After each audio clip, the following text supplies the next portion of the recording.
ప్రతి ఒక్కరికి దేవుని చేత ఆశీర్వదించబడాలని ఉంటది.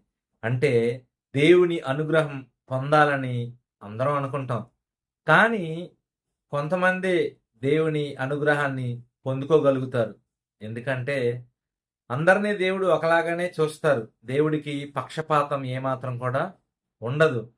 కానీ దేవుని అనుగ్రహం కొంతమంది ఎందుకు పొందుకుంటారు? ఎందుకంటే వారు దేవుని మాట వింటారు కాబట్టి. ఎవరైతే దేవుని మాట వింటారో వారి జీవితాల్లో దేవుని అనుగ్రహం పొందుకుంటారు.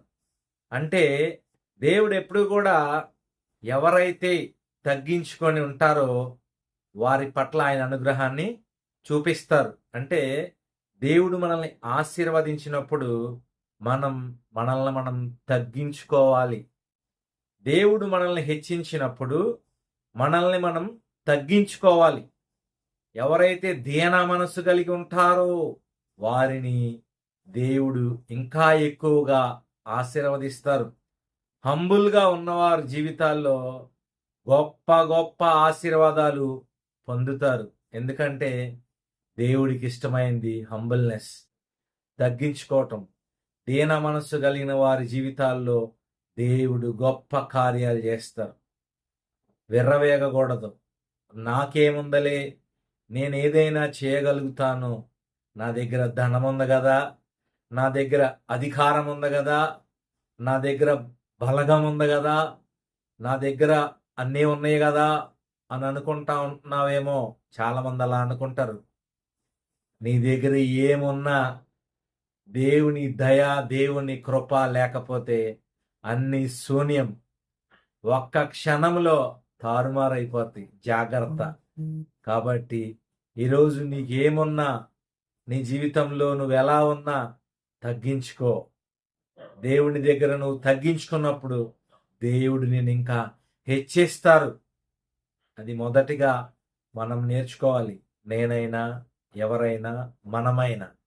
కాబట్టి తనను తాను తగ్గించుకుని వాడు హెచ్చింపబడును. కొంతమంది ఎవరు తెలియపోయినా పెద్దోళ్ళ పేర్లు చెప్పి నాకు వాళ్ళు తెలుసు, వీళ్ళు తెలుసు అని చెప్పి నాకు అంత ఉంది, ఎంత ఉంది అని చెప్తా ఉంటారనమాట. నిజానికి వాళ్ళకి అవి ఉండవు, కానీ ఊరికే చెప్తా ఉంటారు.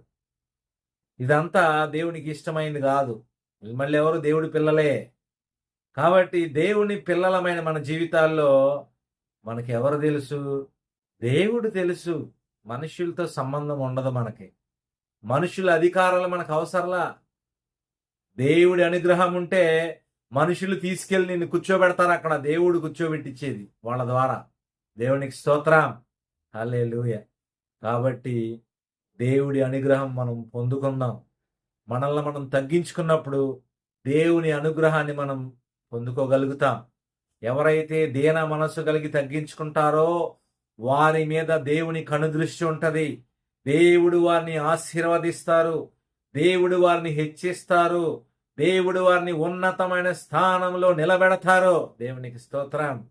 కాబట్టి ఆయన చేతిలో దీన మనస్కులై ఉండాలి.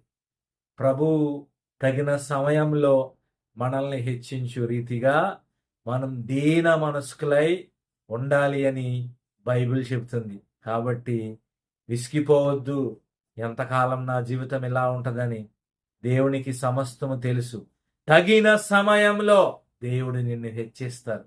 తగిన సమయంలో నీకు రావాల్సిన ఘనత దేవుడిస్తారు. దేవునికి స్తోత్రం.